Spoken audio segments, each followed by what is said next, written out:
Let's make a quick and easy strawberry cheesecake. First, clean your strawberries.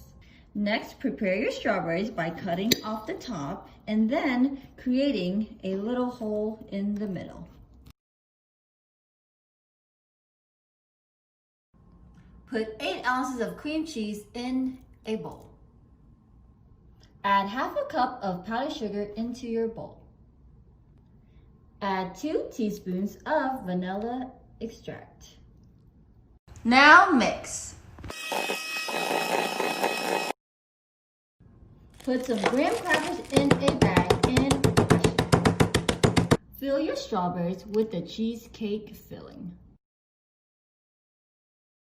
Lastly, add your graham crackers. All done! Looking good.